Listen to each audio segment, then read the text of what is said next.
Hi everyone, Adriana Jimenez here with strength and conditioning coach Luis Garcia. Luis, well, we're just a couple weeks away from fight night. Abner Mares facing the Leon Santa Cruz on the rematch.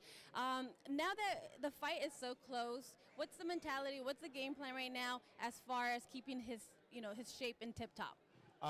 Well, Abner's always come in shape, and he's always made weight perfectly. He's always been in great shape.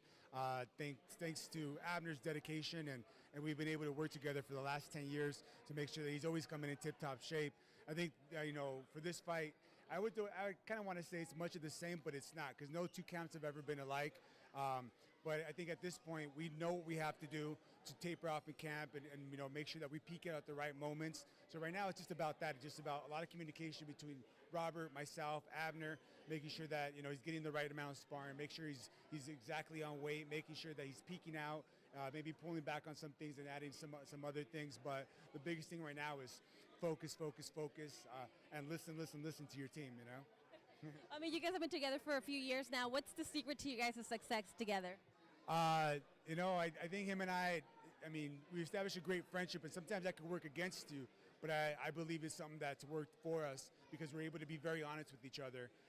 There's been times where I've been able to go to him and say, hey man, like you're completely slacking off, and I don't like your work, hands down. And there's been times where he's done that to me. Hey man, you need to pick it up because I'm not happy with what's going on right now. And I think just that honesty within each other and always trying to get better. Hey, we have that kind of conversation is we sit down before camp and say, what can we do this camp to get there, and we pushed each other to, continue to, get to new heights and new challenges every single time. So I think he's pushed me as a trainer and I've pushed him as a fighter. You trained other fighters as well. Well, what makes Abner so special?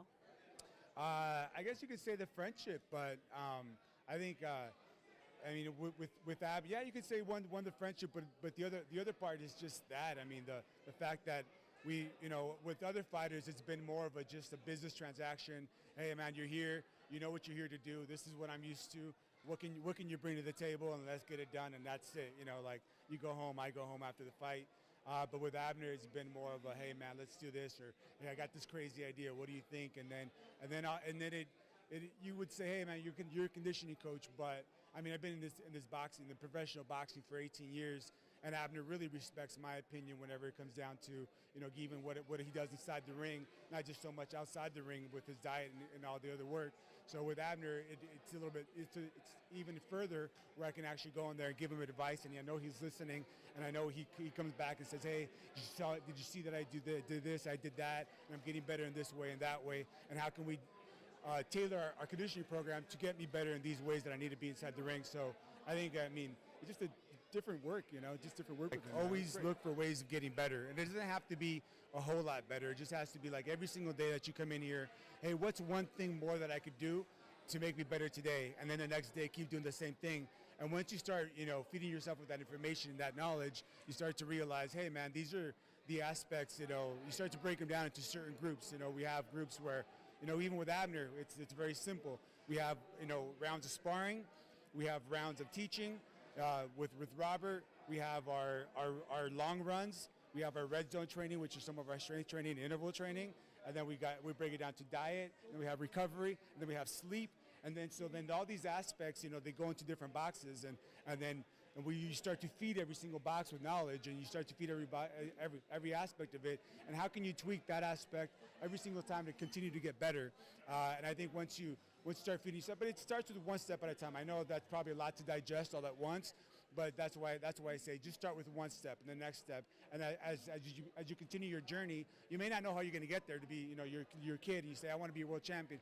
You may not know how you're going to get there, but the one thing you need to know is, hey, that I want to be there, that I believe I can be there, and just keep teaching yourself every step of the way, and it'll evolve and you'll get there. We've seen Abner, we've gotten a glimpse of how much of hard work, he goes through and all the world champions go through. I know you recently had a baby. I believe that any workout, that having a baby is more difficult than having any workout that I could imagine. How has being a father changed you? People say that you sleep a lot less, as a parent, as a new parent. I think that was true for the first couple of months, but my baby's awesome, man. He sleeps through the night, after his second month, and I actually get more sleep now. But And, that's one of those things that I've been even more focused, and now I have a reason and a purpose to work. I think, after, like you talked about, me working with some other fighters, and I think I've been in the upper echelon of boxing for quite a while, you start to just kind of become complacent, and when you don't have something to work for, other than just yourself and maybe the recognition, or just say like, hey, the Jim Gray, the Hall of Fame, or because I've always said that I want to be the first conditioning coach in the Hall of Fame of boxing. Sometimes you lose sight of that, and just become complacent. I'm just working for me, but I think the biggest difference is now I have a purpose, and I think that's reignited me, and therefore transferred that over to Abner. So I think there's another purpose for him, even in his mentality and his approach to boxing and his approach to life, and continue to grow in life and be able to stay in the sport much longer and be healthy. Man, your baby sleeps through the night. I'm jealous. A lot of people must be jealous because that is not common. Well, thank you very much, and congratulations on your baby, and we look forward to seeing you in this corner June 9th. Thank you, guys. Thank you.